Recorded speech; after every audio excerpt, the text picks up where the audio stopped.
Welcome, Destiny Christian Church, and hello. And I'm trying to get back to these podcasts, as I've mentioned earlier. And I've been thinking about the idea that often when we go through the holidays, there's an uptick in commitment to God. And then after the holidays, a lot of people, the way we're wired is we kind of get away from it and go back to the busyness. So my question today is, are you the type of Christian who is maybe strong on the high and holy days, Christmas and Easter, or have you learned how to follow God consistently throughout the year? That is what's called perseverance.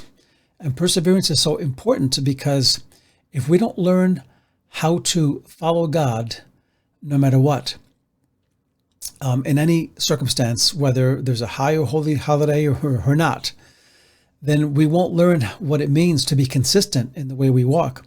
So does God only have importance to us and gravitas to us or weightiness to us, right, on holidays or special occasions?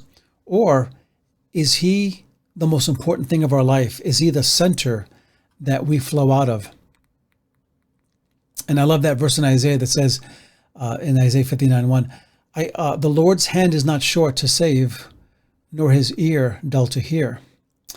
Which means that if for some reason we're not engaging God and seeing his power and his greatness, then it's never on his part because his hand is never too short. And he's using just a metaphor here, just an example, but it's not the limitation from his end, but it's the limitation from my end of maybe the way I am serving God. Last time we talked about the way we perceive God becomes the box that we live out of. But today, how do you serve him? Do you serve him only on Sundays? Do you serve him only when there's a problem or there's a holiday?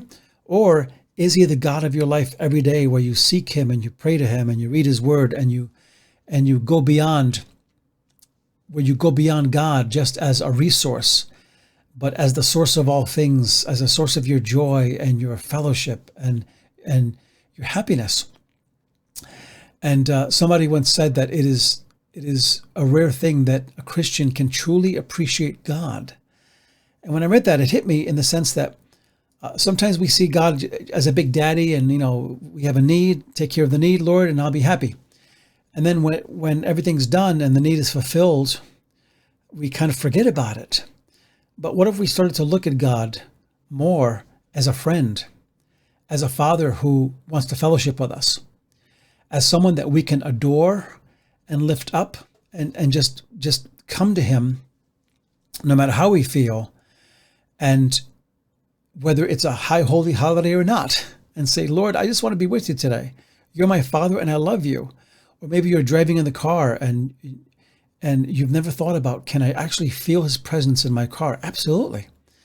And so be intentional. I want to challenge you to appreciating God in a new way this year, and be intentional in seeking God, not just when you need him, the way little kids do, right? We do that. I've done it. Or just when you're in trouble, or just when there's a special event.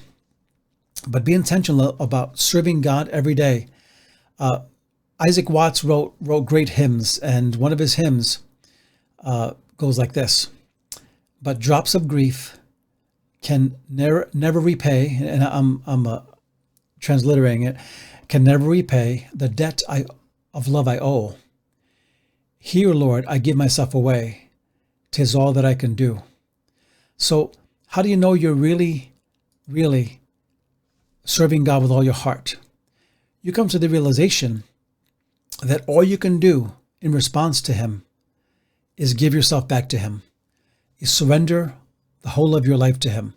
To surrender everything that is part of you and say, God, I'm lost without you, and I don't know what to do.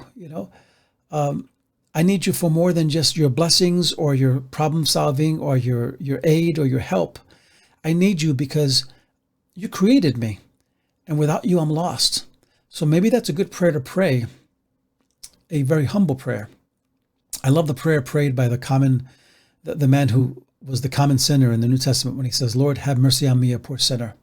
There's something about that says to God, I have nothing that I can give to you but my will and my heart, my surrender, because you are so awesome and so great. So I want to challenge you to think great thoughts of God so that you can worship him in the way that he deserves to be worshiped. So next time, great to be with you. God bless.